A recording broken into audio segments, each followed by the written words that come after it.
There's these little metal balls in the rooms that you see here where you can bounce off of them with the homing attack to kind of get ahead. But we just, we're too elite for that. So we just use the, what is it, the red gem or the purple gem? Purple gem. Purple gem. Purple gem.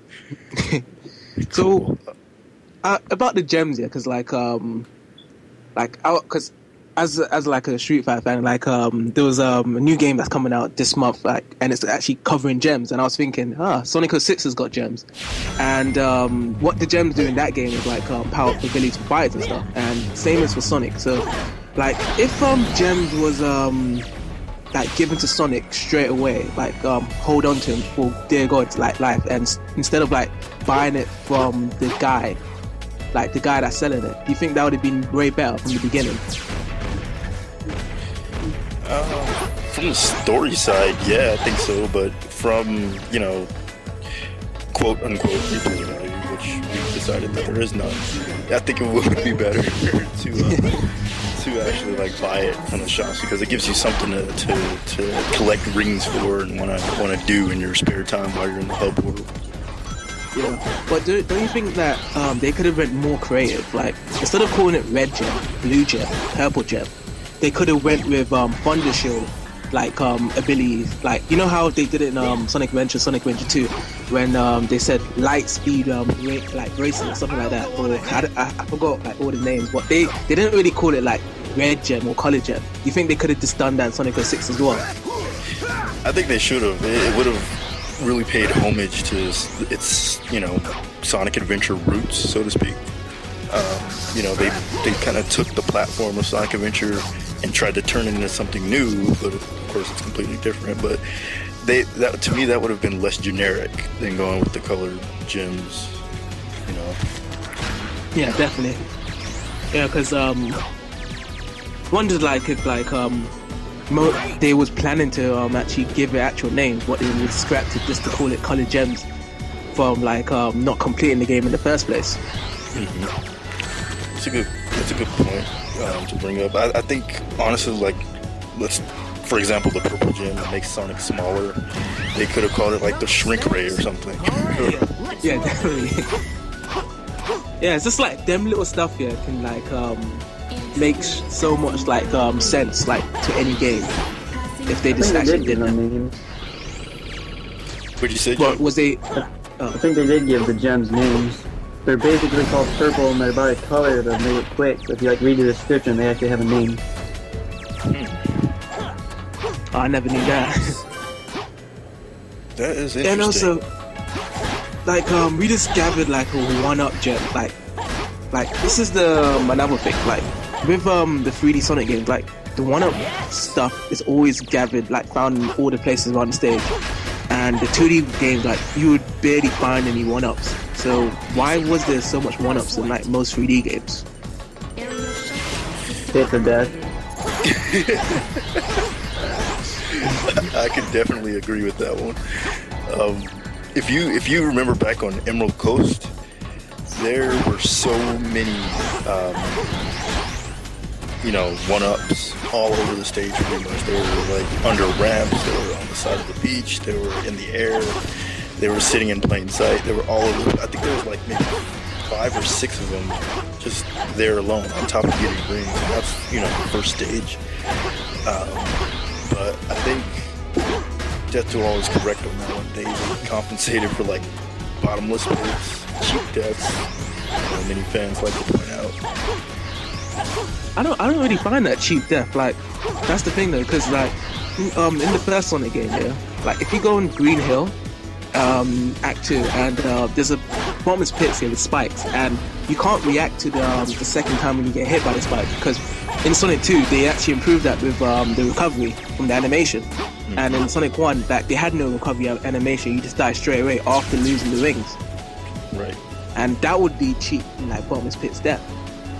And I really do admit, yeah, that brings some difficulty value to actually into the games if they actually did that the way how Sonic 1 did it, with no recovery, and then you can just die straight away. But then people would always complain about being cheap. It's been happening all the time around Mario games. There's always cheap deaths, there's always cheap stuff that's always going to hit them. But Sonic is always different. Well, you need a certain level of challenge to any game. That's why I don't really understand the fans when they complain about things like that. To me, it just makes the game all that much more interesting, and I'm getting my money's worth because it's going to take me longer to beat it. I'm not going to complain about a cheap death when it's just a death. Yeah, exactly, yeah.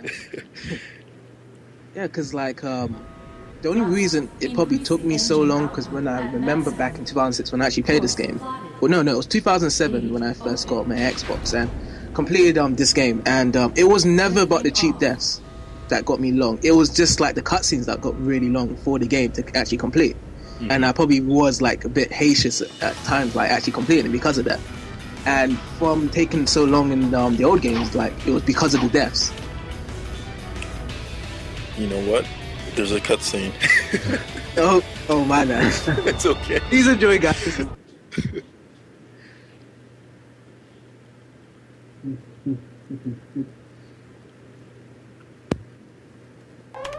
Why is this happening? No! Playtime's over. Sonic.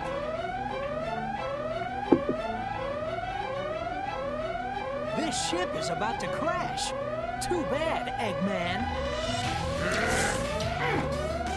I'm not finished yet.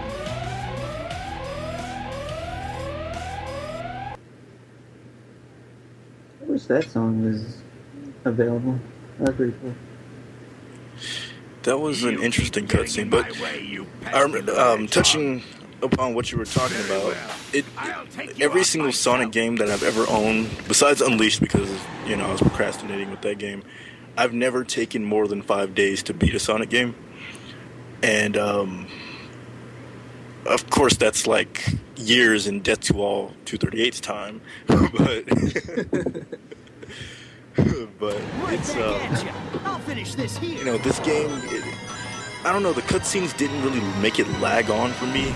The parts that made it lag was when they kind of forced you to complete side missions. But I'm not complaining about it, trust me. It's just that to me was like, oh, come on, I just want to play the next stage, screw this mission, Yeah, I enjoy that cutscenes, but it would have to bring some value to it. Like suppose if like you're watching it for about a good 10-minute cutscene, like I kind of got agitated, like keep on playing, much like you're getting agitated for side missions. And I remember the first side mission we did play, like finding the boys of Soliana, and that one was really long, but it took me quite a long time to complete that one because I had to locate where all the boys are in the hub world, and that hub world was really huge. Yeah, tell me about it. That vast forest, it's gigantic. And then you have the two cities. The cities to me felt really empty. Well, not the main city, but the second one with all the close buildings. To me, that one felt empty, and it needed a lot more. It had the little warehouse area, it had the docks, and that was pretty much it. There was no substance. There was no like hidden treasures to find like back in the Sonic Adventure days. I definitely agree with that because what I was expecting from the hub wars was that you can actually go inside houses and find secret stuff, or you can actually go like find missions not from talking to people, because like it's hilarious because like when you talk to someone in Sonic 06, like they even make two noises. They made that sound, or like the other sound I can't remember. And like hey. I was thinking, can them guys actually speak English? That's a good question. That is a good question. They're just like, hey. Yeah, like I remember talking to some girl. She was like, I don't even know what she was doing. It's like, woo, like going crazy. Yeah, they I don't know. I found that to be a little bit generic, but at the same time, it was kind of interesting. But I agree with you. One thing that I've been wanting from a Sonic game ever since Sonic 3D Blast is to be able to go inside of buildings, houses, and not like on the scale of GTA or anything, but maybe on Mario 64's level, where he can go into different rooms and there would be different things there. Except make it Sonic style. It's more awesome because this is Sonic we're talking about, not Mario. Oh yeah, definitely. Like, cause beforehand, like I think like a couple months ago, I think it was the last game I actually touched. Like, cause I really wanted to play this game. It was Mega Man Legends, and kudos for anyone that's Mega Man fans out there. And like they had huge hubbards, and you can actually go inside, and it actually helps you with the missions. Vice versa, like upgrading guns and stuff. And I wish that Sonic would benefit from that if they're actually going to do a hubbard, to make it worthwhile to actually explore and do stuff in the hubbard. Exactly. I with Sonic Adventure, it was kind of in the middle for me. It was pretty vast. There was a lot of exploration. Station Square could have been a little bit bigger to me. The egg carrier was a ship, but they should have made it a little bit more explorable, I guess. But there were a lot of hidden Easter eggs on the egg carrier. Station Square, to me, it was cool because you had Twinkle Park, you had Speed Highway, which had 2 entrances to the level. You had a little burger shop where your job was to hook up that one chick with the guy on the inside. That was fun. Then you had the Mystic Ruins. To me, that's the best example for a hub. That was my favorite hub. Yeah. Mystic Ruins. Because one thing for sure is that there was no humans, and it made sense because there was this archaeologist, trying to explore the place.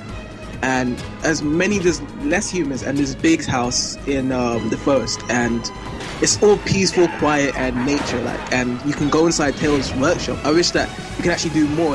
I was wondering one day, because we actually in one stage, mission that you had to go on the plane and try to fly across aboard the egg carrier. I wish that we can actually go in the hub rod and use the tornado and just fly anywhere around the Mystic Ruins, or you can fly to egg carrier from there. See how awesome would that have been? They should have done something like that in Sonic 06 because it's so vast and there's no vehicles. Shadow was the only person to get vehicles, and they're not in the hub world. And the hub worlds are gigantic in this game. If Tails had his tornado, Shadow had his little buggy, and Silver could fly infinitely, that would have been perfect for these hub worlds. Yeah, definitely. Because that's the thing. It's Sonic Adventure 1 was 999 and doing all these amazing things on the Dreamcast, and still up to this day, other Sonic games hasn't really done much better. And then with Sonic 06 coming out, I think 7 years afterwards, they still haven't done something really